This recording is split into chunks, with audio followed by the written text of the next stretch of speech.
자, 여러분들이 힘들 때 가는 곳이 있나요? 내가 힘들고 어렵고 지칠 때 가는 곳.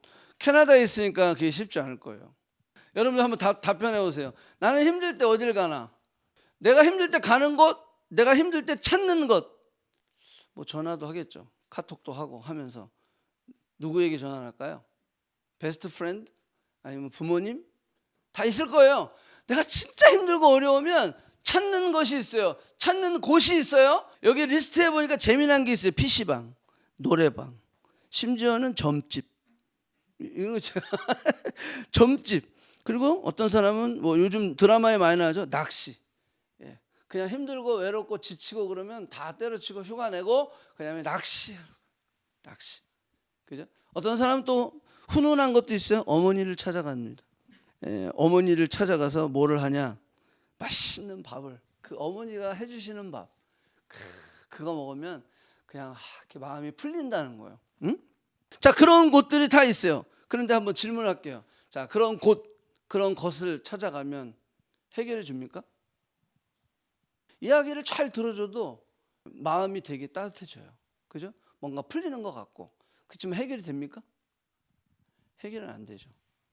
해소는 될 수 있어요. 해결은 안 돼요.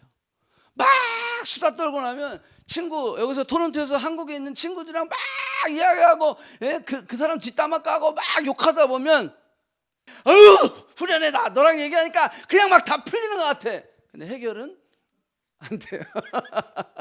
해결은 안 돼요. 이스라엘 백성들에게도 저들이 힘들고 어렵고 지칠 때에 찾는 곳이 있었어요. 그것이 바로 예루살렘이에요. 그것이 바로 성전이었다라고 하는 거예요. 특별히 다윗에게는 하나님의 성전이 그냥 그리워지고 늘 사모되어지고 늘 갈망하는 곳이 하나님의 성전이었어요. 그들이 순례의 길을 행할 때 그들이 향하는 곳 목적지는 예루살렘 성전이었다라고 하는 거예요. 우리 크리스찬들은 외롭고 힘들고 지칠 때 기도합니다. 근데 기도하면 다 해결되나요?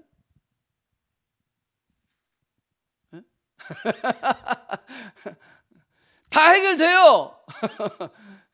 어떤 건 돼요. 안 돼요. 막 이렇게 갈등이 있을 거야. 갈등이 있을 거야. 바르게 믿는 성도들은 기도를 통해서 문제를 해결하려고 하지 않고 기도를 통해서 하나님의 뜻을 알려고 하는 거예요. 아멘? 하나님의 뜻을 알려고 해요. 왜? 내 기도의 내용이 늘 불완전하거든. 내 기도의 내용을 하나님이 다 응답하시면 나는 망하는 거야. 그래서 성숙한 크리스천들은 기도를 통하여 문제를 해결하려고 하지 아니하고 기도를 통하여 하나님의 뜻을 알려고 한다라고 하는 거예요. 다윗도 문제 해결을 위해서 하나님 찾지 않았어요. 다윗은 하나님의 뜻을 구하기 위하여 그 성전을 사모했다라는 거예요. 이게 다른 거야. 이게 다른 거야. 우리는 문제 해결을 위해서 기도하고 문제 해결을 위해서 예배하고 문제 해결을 위해서 뭔가 봉사도 하고 헌금도 하고 그러면 우리는 오답을 찾게 되어 있어요. 그래서 실망하는 거예요. 그래서 후회하는 거예요. 그래서 떠날 수밖에 없는 상황이 되는 겁니다. 자, 잘못된 목적을 가지면 잘못된 답이 나와요. 그래서 분명한 목적을 가져야 돼요. 하나님이 원하시는 목적을 가지고 그 목적지를 향해야 우리는 올바른 답을 얻을 수 있다라는 거예요. 그래서 순례의 노래는 그만큼 중요해요. 이스라엘 백성들이 순례의 길을 행할 때 어려움이 있고 힘듦이 있고 막 그런 심지어는 강도를 만나기도 해요. 강도를 만나기도 해요. 그래서 하나님께 드려야 될 예물을 다 뺏길 수도 있어요. 그런 어려움을 당하면 포기하게 된단 말이에요. 그래서 순례의 노래를 하는 거예요. 나의 목적이 뭔지 그리고 목적지가 어디인지 그것을 자꾸 리마인드 하는 거예요. 그래서 순례의 노래를 부르게 되는 겁니다. 1절부터 여호와여 다윗을 위하여 그 모든 겸손을 기억하소서. 다윗이 어떤 겸손을 가졌을까요? 다윗의 겸손은 여러분들 그냥 됐어요. 괜찮아요. 내가 먼저 하세요. 먼저 가세요. 내가 뒤에 갈게요. 이게 겸손이 아니라 그런 거 그냥 양보하는 거죠. 내 마음이 없어도 그냥 에티켓, 매너. 진짜 겸손은 하나님을 바라보는 거예요. 하나님께 순종하는 거예요. 다윗의 겸손은 그 어린 목동의 시기에서 그 왕이 되었을 때까지, 그가 목동에 있든 왕이 되었든 그 자신의 지위를 자랑하고 그 지위 때문에 비굴해지고 그 지위 때문에 교만해지는 게 아니라 어떤 위치에 있든지 간에 그는 겸손히 누구를 바라봤다는 거예요? 하나님을 바라봤다는 거예요. 하나님이라면 어떻게 하셨을까? 하나님이라면 이 상황에서 어떻게 하셨을까? 자, 그것이 다윗의 겸손이에요. 힘들 때에도 늘 하나님을 바라보고 늘 하나님의 뜻에 순종하고, 그가 잘 됐을 때에도 교만하지 아니하고 늘 하나님을 바라보고 늘 하나님의 뜻에 순종하는. 다윗의 전 생애를 보면 다윗은 늘 하나님께 질문하는 거예요. 하나님 원하시는 답을 따라가기를 원했던 거예요. 이게 다윗의 겸손이에요. 사울을 죽일 수도 있었어요? 안 죽였어요. 왜? 하나님이라면 내가 죽이기를 원하실까? 안 원하셨다라는 거예요. 왕이 되었어도 그는 늘 겸손하게 하나님의 전을 사모했다라고 하는 거예요. 그 2절부터 쭉 보면 그가 여호와께 맹세를 했어요. 야곱의 전능자에게 서원을 했어요. 누가? 다윗이. 3절, 내가 내 장막집에 들어가지 아니하며 내 침상에 오르지 아니하고, 자기 집에 안 들어가겠대. 그리고 자기 침대에 오르지 않겠대. 그리고 4절, 눈으로 잠들게 하지 않겠대. 그리고 눈꺼풀을 졸게 하지 않겠대. 뭘 하려고? 장막집에도 안 들어가고 침상에도 안 올라가고 잠도 안 잔대. 그 이유가 뭐예요? 여호와의 처소 곧 야곱의 전능자의 성막을 발견하기까지 내가 그렇게 하지 않겠다라는 거예요. 하나님의 그 성막, 하나님의 처소, 하나님의 그 성전, 그리고 하나님의 궤, 여기선 궤를 얘기하는 거예요. 법궤를 얘기하는 거예요. 하나님의 그 법궤를 찾기까지 나는 내 집에도 안 들어가고 내 침대에도 안 올라가고 잠도 안 자겠다라는 거예요. 진짜 그랬을까요? 그렇게까지 하겠다라는 거야. 다윗도 잤지. 잤는데 그 정도로, 이 농담이 아니고 진심으로 그렇게 사모함이 있었다라는 거예요. 나는 내 집에도 안 들어가고 내 침대에도 안 올라가고 잠도 안 잘 정도로 뭘 사모한다? 그 여호와 궤를 사모한다는 거예요. 주님의 궤가 잊어버렸어. 주님의 궤가 있어야 할 자리에 없는 거야. 그게 지금 잊어버린 지 오래야. 그걸 내가 찾아야 된다라고 하는 거예요. 다윗이 왕이 됐을 때 가장 사모했던 게 여호와의 궤를 찾는 거예요. 여호와의 궤가 언제 없어졌죠? 사사시대 제일 마지막에 엘리 제사장이 있었어요. 엘리 제사장의 두 아들 홈니와 비느하스가 있었어요. 이 홈니와 비느하스는 개망난이에요. 제사장의 아들로 가난하지 않게 태어났어요. 넉넉하게 태어날 정도로 태어났어요. 그냥 괜찮게 살 정도로 태어났어요. 그런데 도덕적으로, 종교적으로, 신앙적으로 완전히 개판이었어요. 그냥 뭐 아무 여자나 막 그냥 성막에서 수종드는 여자들과 막 이렇게 막 같이 잠자리도 하고 막 마시고 취하고 막. 그리고 아버지의 말에 순종도 하지 않았다라고 성경은 기록하고 있어요. 말을 안 들어. 너희가 하나님께 범죄하면 누가 너희를 위하여 기도하주랴. 하나님께 범죄하지 말라는 거. 근데 사람에게도 범죄하고 하나님께도 범죄했어. 그래서 하나님이 저들을 죽이려고 작정을 하셨어요. 근데 전쟁을 치르는데 하나님의 뜻도 묻지 아니하고 그냥 이 홈니와 비느하스가 법궤를 가지고 이기려고 그냥 이겨야 된다라는 생각 하나로 법궤를 가지고 갔다가 블레셋에서 깨지고 마는 거예요. 져버렸어요. 그래서 법궤를 뺏겼어요. 법궤를 뺏기고 나서 그 법궤가 뺏겼다는 소식과 아들이 죽었다라고 하는 소식을 들었던 이 아버지 엘리 제사장은 그 이야기를 듣고 의자에서 뒤로 자빠져서 목뼈가 부러져 갖고 죽어버렸어요. 자, 그 뒤로부터 법궤는 이스라엘에서 없어진 거예요. 물론 7개월 만에 돌아왔어요. 기럇 여아림이라고 하는 곳으로. 그리고 나서 보세요. 사무엘이 늙을 때까지, 그 다음에 사울 왕이 되고 40년을 통치했거든요. 40년이 되고 다윗이 왕이 되어서 7년 반을 헤브론에 있다가 이제 그 뒤에 33년을 이스라엘 전체 왕이 됐을 때 그때 했던 것이 법궤를 찾는 일이었죠. 그러니까 그냥 러플리 우리가 계산을 해봐도 70년에서 100년 그 정도 사이 동안 법궤를 찾지 않았다라고 하는 거예요. 자, 그리고 나서 6절에 딱 보니까 뭐라 그랬어요? 우리가 그것을 에브라다는 에브라임이에요. 에브라다에 있다 함을 들었더니 나무밭에서 찾았어. 그래서 우리가 그 계신 곳으로 들어가 그 발등상 앞에 엎드려 예배하리로다. 법궤를 가져올 때 1차와 2차를 해요. 근데 1차 때 실패를 하게 됩니다. 왜 실패를 하냐면 민수기 4장 15절에 보면 고핫 자손들이 법궤는 맬 것이라. 그러나 성문은 만지지 말라. 그들이 죽으리라. 이렇게 돼 있거든.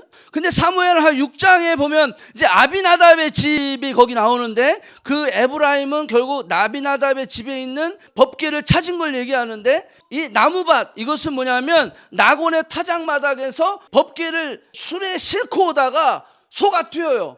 그래서 우사가 넘어지지 만들어 막게 된단 말이야. 그래서 결국 우사가 죽게 되거든요. 자, 그래서 성물을 만지지 말라. 만을 만지면 죽을 것이라. 그리고 반드시 맬 것이라 그랬어요.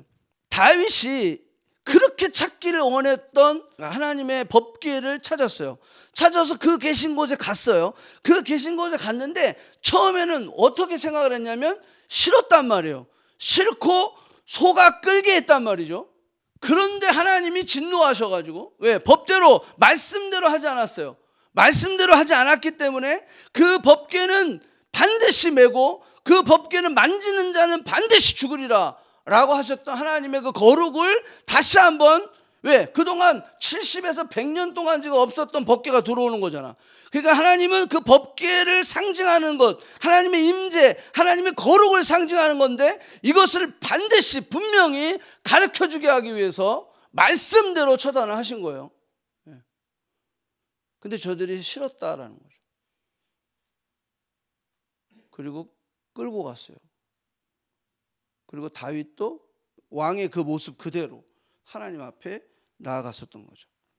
그런데 이제 두 번째로 저들이 이제 법궤를 갖고 올 때는 이제 말씀을 깨닫고 제사장을 통해서 매게 합니다. 그리고 다윗도 자신의 왕복을 벗어버리고 제사장들이 입는 에봇을 입었다 그랬어요. 배 에봇을 입었다 그랬어요.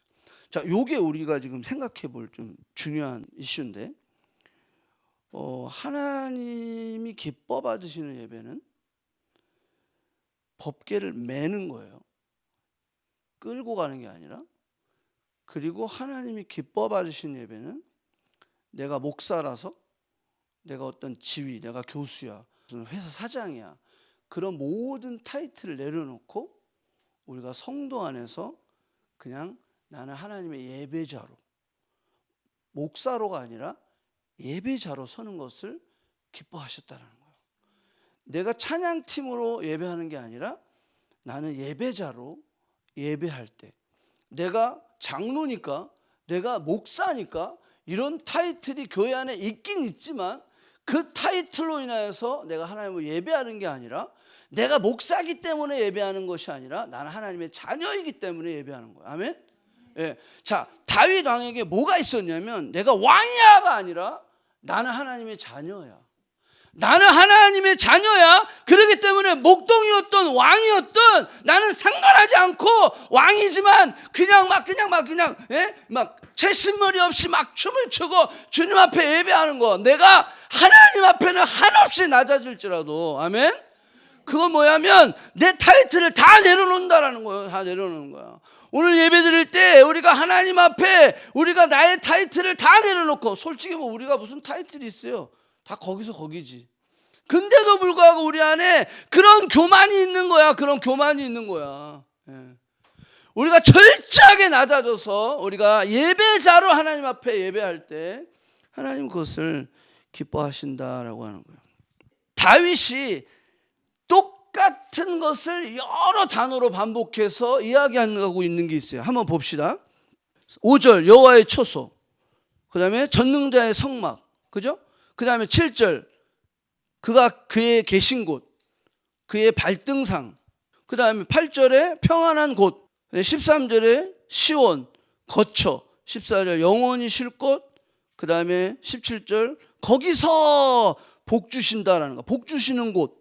자, 이게 하나님의 성전을 얘기해요.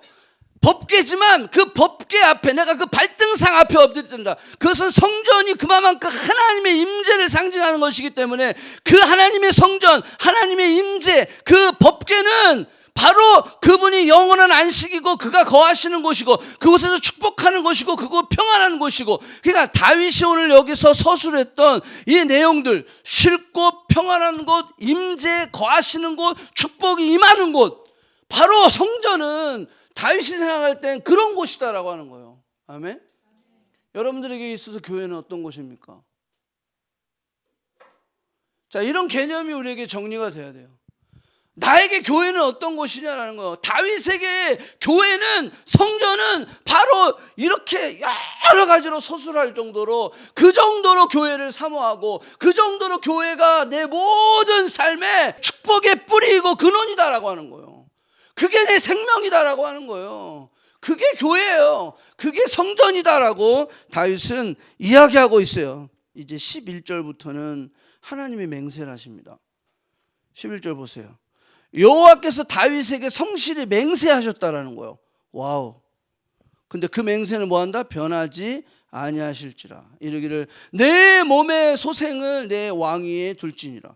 자, 이러한 자를 하나님은 왕으로 세우겠다라고 하는 거예요. 이러한 자를 또 그 왕이 너에게서 끝나는 것이 아니라 너의 소생에게서 왕을 또 세우겠다라고 하는 거예요. 그 소생, 너의 자식 솔로몬뿐만이 아니라 그 다음 줄 뭐죠? 내 자손이 내 언약과 그들에게 교훈하는 내 증거를 지킬진대 그들의 후손도 영원히 내 왕위에 앉으리라. 솔로몬뿐만이 아니라 영원히 그 후손이. 그래서 여러분들 잘 알다시피 남쪽 유다는요, 왕조가 바뀌지 않아요.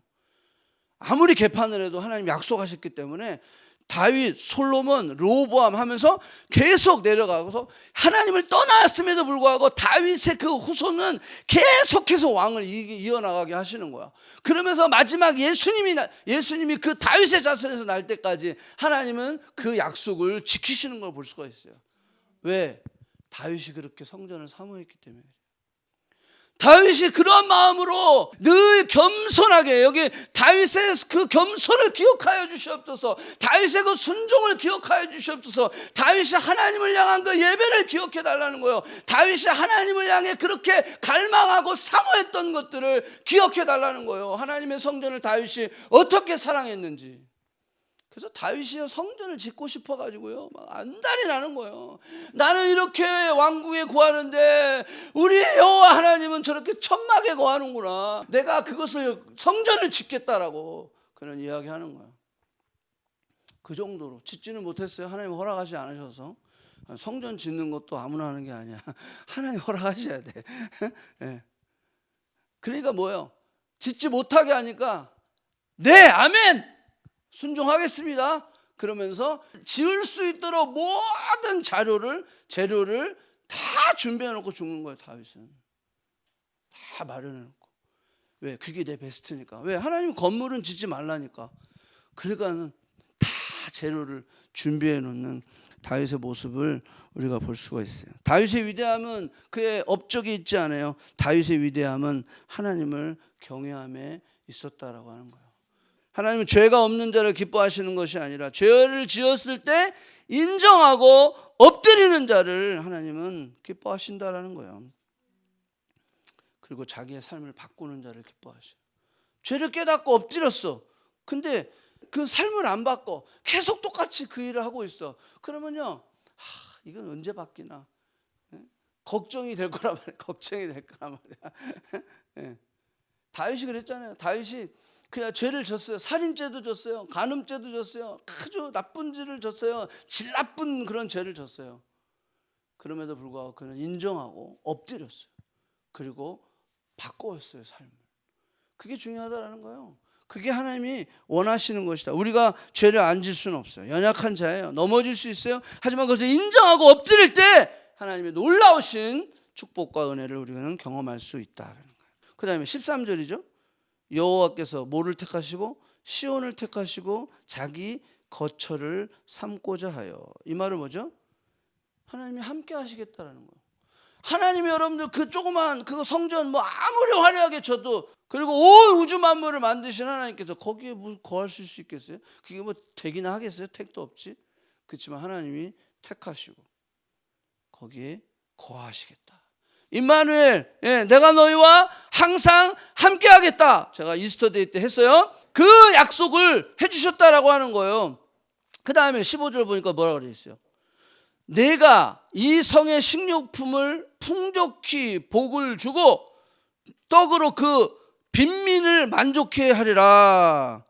우리의 모든 의식주를 해결해 주시겠다는 거예요. 먼저 그 나라와 그 일을 구하라. 그러면 너희 모든 것을 너에게 더하시리라. 아멘. 무엇을 먹을까 마실까 입을까 걱정하지 말라. 이는 천부께서 너에게 필요한 것을 다 하시느니라. 여기 보니까 하나님이 시편에도 말씀하고 계시는 거야. 다 의식주의 문제를 해결해 주겠다라는 거예요. 풍족하게 해주겠다는 거예요. 빈민들도 만족하게 해주겠다라는 거예요. 내가 정책을 잘해서, 내가 어디서 경제적인 경제 대통령 이렇게 돼서? 아니에요. 여호와를 경외할 때, 그 성전을 사모할 때 누가 해주시겠다? 하나님이 해주시겠다는 거예요. 믿습니까? 여러분들, 우리 크리스천들은 이렇게 사는 겁니다. 아멘. 왜? 우리는 하나님의 자녀이기 때문에 하나님의 원리대로 사는 거예요. 세상의 사람은 세상의 원리대로 사는 거예요. 그렇지만 하나님의 사람은 하나님의 원리대로 사는 거예요. 먼저 그 나라 그 의를 구하는 거야. 그럴 때 하나님이 여기에 주신 약속들을 허락하신다라는 거예요. 내가 자꾸 세상적인 방법을 동원하고 할 때 결국은 우리의 의지가 하나님 요만큼, 세상 요만큼 이렇게 두 주인을 섬기는 자리로 갈 수밖에 없다라는 거예요. 그러면 우리가 순례 얘기를 갈 때 우리가 가면서 해야 할 우리의 그 분명한 해야 할 태스크들, 사명들, 그것을 이룰 수 없다는 거. 그러다 보면 내가 주님 앞에 서는 거야. 너는 뭐 했는고? 그냥 바쁘게 살았어요. 자, 여기 보니까 하나님이 모든 성에 식료품과 그 빈민들을 만족하게 해주시겠다라는 거예요. 그 다음에 16절로 보세요. 내가 그 제사장들에게 구원의 옷을 입히리니 그 성도들은 즐거워 외치리로다. 아멘. 늘 찬양하며 기쁨이 넘치고 즐거움이 있고 그 안에 평강이 있고 저들 하나님을 향해서 즐거워하는 소리가 계속 올라온다라고 하는 거예요. 그 성도들은 즐거워 외치리로다. 하나님이 그렇게 해주시겠다는 거예요. 뭐 할 때? 우리가 하나님의 성전을 사모할 때, 그것이 내 삶의 우선순위가 되었을 때 하나님은 이것들을 다윗에게 그냥 약속이 아니라 여기 보니까 뭐라고 했어요? 맹세를 하셨다라고 하는 거예요. 맹세를 하셨다. 그리고 17절 18절은 메시아 예수 그리스도를 예언하는 거예요. 하나님 안에서 우리는 이렇게 엄청난 축복을 받았습니다. 이것이 바로 예수 그리스도의 생명이 우리 안에 있을 때 누릴 수 있는 축복입니다. 기쁨, 감사, 감격, 그 다음에 평강, 평안, 사랑, 나눔, 화목, 이런 모든 것들이 그리스도의 생명이 있는 우리에게, 하나님의 자녀가 된 우리에게 십자가를 대신하셔서 십자가로 우리의 모든 저주와 그 심판을 페이오프하시고 랜섬하시고 우리에게 주신 축복이다라고 하는 거예요. 그런데 문제는 우리가 그 축복을 못 누리고 있다는 거예요. 다윗이 그렇게 사모했던 성전이 여러분들이잖아요. 그리스도의 생명이 내 안에 있음으로 인해서 성령이 내 안에 거하시는 내가 성전이 됐잖아. 다윗이 그렇게 짓고 싶었고 다윗이 그렇게 사모했던 성전이 여러분 각자인데 우리에게는 그게 없다라는 거예요. 자, 첫 번째, 왜 그럴까 제가 고민을 해봤어요. 그러면서 우리가 오늘 기도 제목을 삼고 싶은 것은 첫 번째 이유는요, 매지 않고 끌고 다녀서 그래요. 이 말이 무슨 말이냐면, 매다라고 하는 것은 나와 붙어 있다라고 하는 거, 매다라고 하는 것은 귀하다라고 하는 거, 매다라고 하는 것은 내가 적극적이다라고 하는 거예요. 매다라고 하는 것은 그거와 내가 지금 일치했다라고 하는 거예요. 근데 끌다라고 하는 것은 또 다른 의미다라는 거예요. 여러분들 비행기 탈 때 물건을 붙이는 것과 캐리하는 게 있죠. 뭘 붙이고 뭘 캐리합니까? 이게 다 맞지는 않겠지만 저는 그런 생각을 해봤어요. 내가 보통 그냥 던져도 될 만한 것들은 붙이는 거에 라기지로 넣어버려요. 막 던지고 막 이렇게 뿌리는 거예요. 랩탑을 라기지로 넣는 사람은 없겠죠? 다 캐리한단 말이에요. 맨다라는 거예요. 중요한 것들 맨다라는 거예요. 여권을 캐리해 놓은 사람은 큰일 나죠. 그럼 가지고 타야 되는 거예요. 캐리해야 된다라는 거예요. 우리의 신앙생활이 내가 붙여야 될 게 있어. 내가 가지고 있어야 될 게 있어. 내가 항상 나한테 같이 붙어 있어야 될 것들이 있어. 그냥 끌고 가는 게 아니라, 아니면 가끔 저기다가 그냥 이렇게 붙여버리는 짐이 아니라 같이 가야 되는 것들이 있어. 다윗이요, 늘 하나님의 성전을 사모하고 하나님의 궁전에서 하루가 그냥 왕궁에서 첫날 있는 것보다 훨씬 낫다라고 사모하면서 늘 다윗은요, 하나님의 성전을 그가 캐리하기 원했다. 사모함이 있었어요. 그것을 귀하게 여겼어요. 근데 우리는 그런 마음을 갖고 있습니까? 그걸 점검해야 돼요. 왜 내가 성전인데, 내가 성전이라면 다윗이 그렇게 사모했던 그 성전의 축복들이 이미 예수 그리스도의 십자가 때문에, 그 생명 때문에 내가 있는데 왜 내가 누리지 못할까? 그것은 매지 않고 끌고 다녀서 그래요. 그냥 편하면, 또 힘들면, 지치면 그냥 놓고, 그냥 또 내 마음에 들면 또 끌고 가고. 신앙생활 그렇게 하는 사람이 있어요. 예배도 그렇게 생각하는 사람이 있어요. 바쁘면 좀 대충 하고, 좀 한가하면 열심히 하고. 여러분 한번 생각해 보세요. 내가 지금 하나님과의 나의 관계에 있어서 귀하고 매고 가까이 두고 함께하고 연합하고 이런 마음을 가지고 내가 하고 있느냐, 아니면 그냥 내가 끌고 다니는 거냐. 그냥 끌고 다니는 거예요. 내 마음대로, 내 편한 대로. 다윗이 그렇게 했어요? 그렇게 안 했다라는 거예요. 다윗은 철저하게 그것이 먼저 우선이었다라고 하는 거예요. 늘 다윗 안에는 그런 하나님을 향한, 그 하나님의 성전을 향한 사모함이 그에게 있었어요. 끌면 쉽죠. 이삿짐도 여러분들 보면, 그죠? 이렇게 끄는 걸로 하면 훨씬 쉽게 될 수가 있어요. 하지만 귀할수록 우리는 캐리하게 돼 있어요. 아멘? 네. 그러니까 보세요. 이삿짐 할 때도 귀하고 이런 것들은요, 따로 이삿짐 차로 안 하고 내 차로 모시는 거예요. 맞습니까? 따로 내 차로 모시는 거야. 그거 막 굴리지 않는단 말이에요. 예. 내가 캐리한단 말이에요. 캐리한다라는 거예요. 맨다라고 하는 것은 내가 캐리하는 거야. 그래서 십자가는 끌고 다니는 게 아니라 메고 다니는 거라는 거예요. 십자가를 메고 십자가를 지고 그것은 캐리하라는 거예요. 캐리하라는 거야. 아멘. 근데 우리는 십자가를 끌고 다녀요. 내 마음대로, 내 그냥 입맛에 맞게. 여러분, 쉬운 것, 하고 싶은 거 하는 것은 순종이라 할 수 없어요. 쉬운데, 내가 하고 싶은데 그게 무슨 순종이에요? 순종이란 단어를 쓰면 안 돼요. 그거는 어려운 것, 내게 손해가 오고 내게 부담이 되고, 정말 내가 이걸 할 수 있을까? 그런 두려움이 있어요. 하지만 주님이 기뻐하실 것, 그것을 할 때 우리는 순종이라고 할 수가 있어요. 아멘. 우리는 착각하고 있어요. 나는 이거 하기 싫은데, 이거 난 부담되는데, 내가 하고 싶은 거 좀 하면 안 돼요? 그럴 때도 있죠. 그렇지만 여러분들, 진짜 순종은 내게 불이익이 와도, 내가 부담이 돼도, 내가 좀 힘들어도 하나님이 기뻐하신다면, 그리고 나를 사용하시기 원하신다면 내가 할 때 그게 순종인 거예요. 그럴 때 우리의 삶에 변화가 오기 시작하는 거예요. 자, 매는 거예요. 그럴 때 우리는 다윗의 복을 받을 수 있게 됩니다. 두 번째는 어울려 살지 못해서 그렇습니다.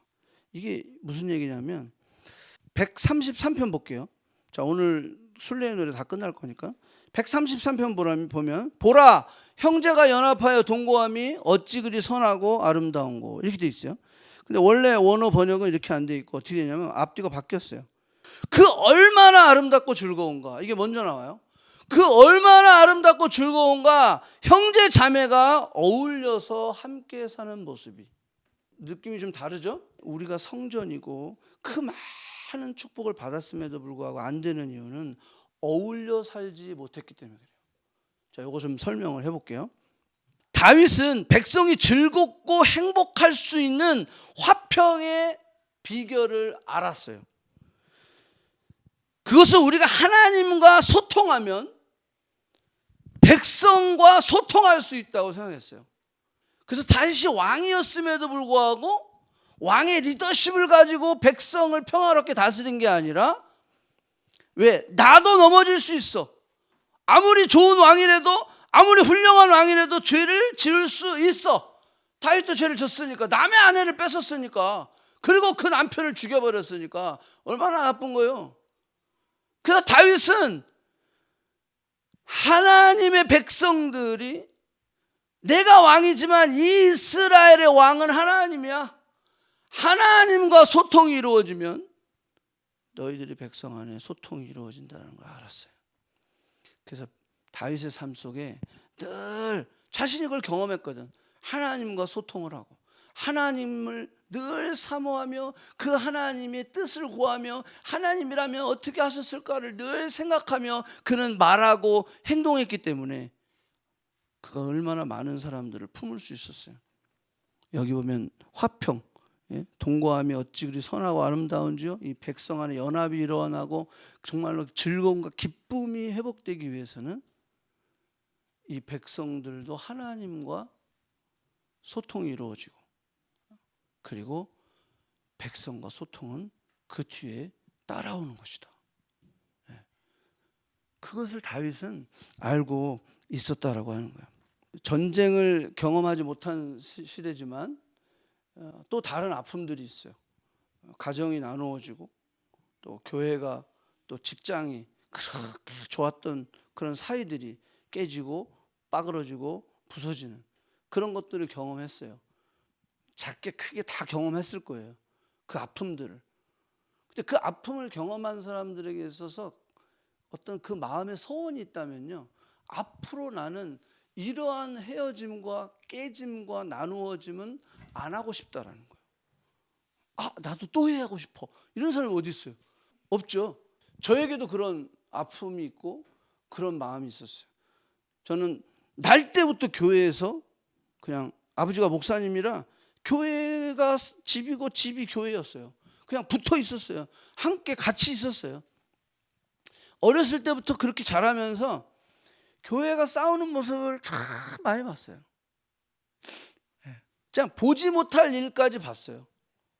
어떻게 저럴 수 있지 할 정도로 저희 아버지가 질질 끌려가지고 낭떠러지에 저희 아버지를 던지고 그래서 낭떠러지에 떨어지시고 그런 다음에 인천 기독병원에 3개월 입원하고 계시고 그때가 제가 초등학교 4학년 때였어요. 제가 그걸 다 봤어요.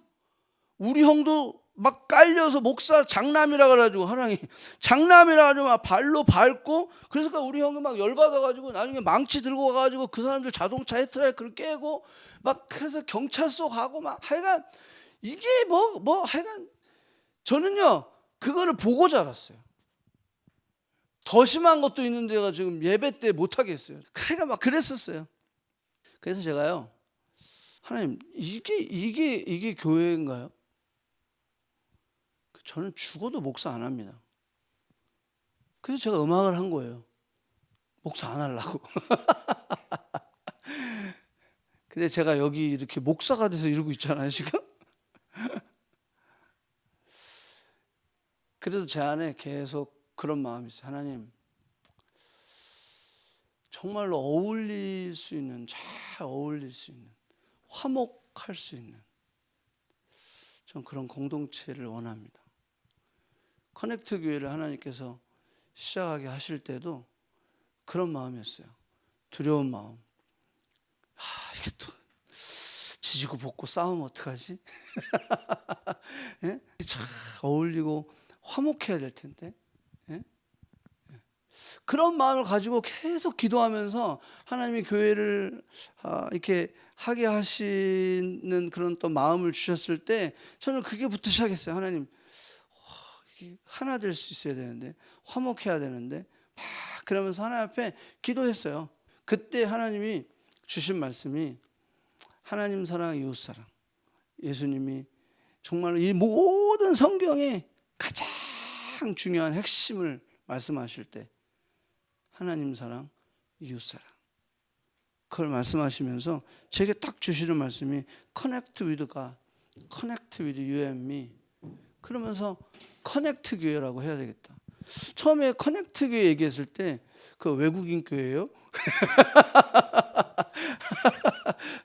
보통 뭐 사랑의 교회, 뭐 믿음의 교회, 무슨 무슨 그런 어떤 그런 한국말 단어를 쓰는데 왜 외국어를 쓰지 교회 이름에? 근데 저한테 그런 마음이 있었어요. 성도가 커넥트 되기 위해서 하나님과 커넥트 돼야 된다.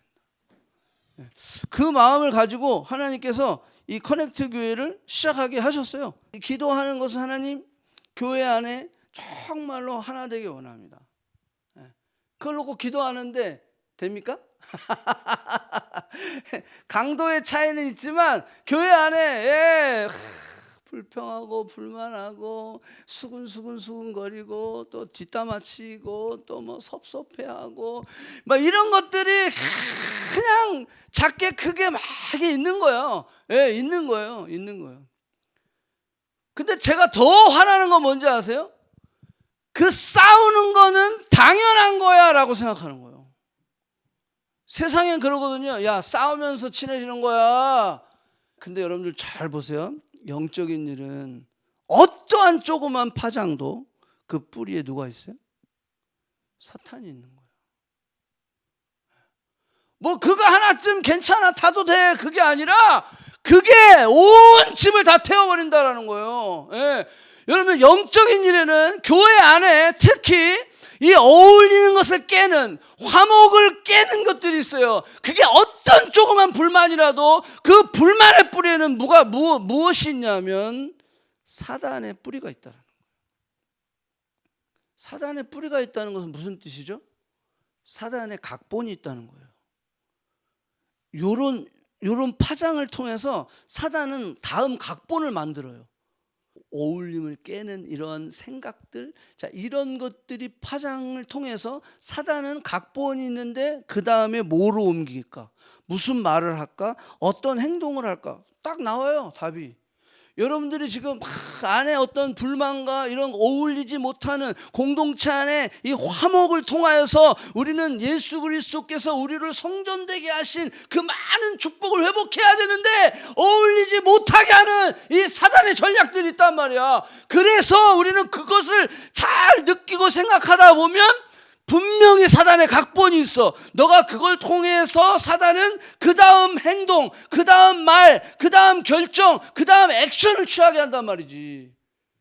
잘해보자고 하는 거죠. 더 발전하자고 이야기하는 거죠. 그런데 그 발전하자고 잘하고 오르고 누가 그러고 이거를 떠나서 그거를 분별하기 전에 우리는 먼저 뭘 분별해야 되냐면 사단이 지금 이 일을 통하여 내게 그 다음 행동과 말을 뭘 하게 할지를 생각해 보세요. 그럼 뻔해요. 결국 이게 더 커지는 거예요. 커져서 심지어는 교회를 어지럽게 하든지 아니면 내가 교회를 떠나든지. 자, 그게 사단의 각본이에요. 제가 그래서 그것을 깨달으면서 늘 제가 선포하는 게 뭐가 있냐면은 하나님, 내가 지금 이 억울한 일을 당한 것도 억울한데 내가 사단의 각본대로는 절대 안 합니다. 아멘? 내가 사단의 각본대로는 안 합니다. 사단이 원하는 대로는 안 갑니다. 내가 이런 어려움과 이런 또 심지어는 억울함이 있을지라도 내가 그런 외로움이 있을지라도 내가 절대 사단이 기뻐하는 일을 하지 않겠습니다. 여러분 여기서 멈춰야 되는 거예요. 여기서 딱 멈추고 어울릴 수 있도록 하나님이 하시는 이 공동체 안에 우리가 기쁨이 회복되고 즐거움이 회복될 수 있는 그 일 가운데로 나아갈 수 있어야 된다는 거야. 다윗이 이것을 너무 잘했다라고 하는 거예요. 하나님이 원하시는 행동과 사단이 원하는 행동이 있었어요. 그죠? 다윗의 형 엘리압이 다윗을 향해서 야! 너가 전쟁을 구경하러 왔지 라고 했을 때 사단이 원하는 행동은 뭐예요? 응? 엘리압과 싸우는 거예요. 그죠? 아니 형 무슨 말을 하는 거야? 나 진짜 기분 나쁘네. 에? 내가 아버지 심부름 와서 형 도시락 갖다 주러 왔는데 아니 도시락 가지러 온 나를 지금 사람들 보는 앞에서 이게 인격 모독하고 이렇게 나를 오해하네? 내가 동생이지만 내가 그래도 사자도 잡고 곰도 잡았어. 엘리압이랑 맞짱 뜨면 다윗이 질 것 같아요? 골리앗도 이겼는데? 그죠? 근데 다윗은 그걸 알았어요. 사단이 각본을 이 일을 통해서 사단은 내가 어떻게 하기를 원하는지 알았어요. 그래서 다윗은요 사단이 원하는 대로 행동 안 한 거예요. 엘리압과 안 싸우고 다시 전과 같이 골리앗을 향해 나아갔던 거죠. 여러분 우리에게 이게 있어야 돼요. 다윗이 그래서 그거를 잘 알았던 거예요. 자, 다윗의 132편은 하나님을 향한 거예요. 그리고 그 하나님을 향한 다윗의 마음 가운데 하나님의 약속이에요. 근데 이게 이루어졌을 때 133편은 공동체 안에 주시는 축복을 이야기하고 있다는 거예요. 어찌 이게 아름답고 즐거운 일이 아닌가. 형제들이 어울려서 함께 사는 것이 이게 교회의 공동체의 축복이다라고 하는 거예요. 아멘. 이게 축복인데 우리가 어울려 함께 살지 못하도록 우리 안에 사단이 자꾸 찌르는 거예요. 계속해서 찌릅니다. 될 때까지 찌릅니다. 어떻게 하든지 교회를 무너뜨리려고. 특별히 저희 교회 같이는 뭔가 막 새로운 일들을 막 꿈꾸고 요번에 웨비나도 하고 그러잖아요. 막 이런 것들 자꾸 해보려고. 이 코로나 시간 때 아무것도 하지 마. 그게 아니라 우리가 할 수 있는 베스트를 하는 거예요. 최선을 다해 하려고 하는 이런 교회들은 사단이 더 쑤시는 거예요. 더 쑤셔서 어떻게 하든지 어울리지 못하고 하나 되지 못하고 화목을 깨려고 한다라고 하는 거예요. 여러분들 잘 들으세요. 우리가 이런 공격이 있어요. 누구나 다 있어요. 그럴 때 우리는 생각해야 돼요. 사단의 각본대로 가느냐 아니면 하나님의 뜻대로 가느냐. 그게 딱 보여요. 여러분들 한번 생각해보면 딱 보여요. 사단의 각본이 딱 섭섭하게 하고 막 억울하게 하고 막 이렇게 해가지고요. 바깥에서 스트레스 엄청 받고 와가지고 이 교회 공동체 안에서 이게 스물스물 균열이 가기 시작하는 거야. 크래킹이 가기 시작하는 거야. 그러면서 깨져버리는 거야. 여러분 이게 왜 중요하냐면 그 다음 보세요. 133편 머리에 있는 보배로운 기름이 이 수염과 아론의 수염에 흘러 옷깃에 내린 것 같고 이거 임재를 얘기하는 거예요. 그 다음에 그 헬몬의 이슬이 시온 산들에 내림 같도다. 형제가 그렇게 어울려서 함께 사는 것이 하나님의 임재가 있고 하나님으로부터 위로도 있을 뿐만이 아니라 형제들의 어울림을 통하여서 이 형제들이 화평함을 통하여서 주시는 위로도 엄청 큰 거예요. 그런데 이 헬몬의 이슬이 시온산까지 온다. 이거 엄청 먼 거리인데 이거는 은유적인 표현이죠. 그 말은 뭐냐면 우리의 모든 축복의 근원이 어디로부터 온다는 거예요? 헬몬의 이슬로부터 온다는 거예요. 다윗은 하나님을 바라봤죠. 그렇죠? 우리는 예수님을 바라보는 거죠. 그 주님을 바라볼 때 거기서 모든 축복은 흘러온다라는 거예요. 여러분 그래서 교회 공동체가 화평하고 교회 공동체가 정말 어울리고 교회 공동체 안에 정말 이것이 얼마나 즐거워 기쁜 일인가. 공동체 형제가 어울리는 것이 얼마나 큰 축복인가. 이 교회 공동체가 그렇게 어울리고 화평할 때 개인이 축복이 임하고 가정이 축복이 임하고 그 다음에 사회와 나라와 민족이 축복이 임하는 거예요. 아멘? 예, 이게 우선인 거예요. 이게 우선인 거예요. 다윗은 그걸 알았어요.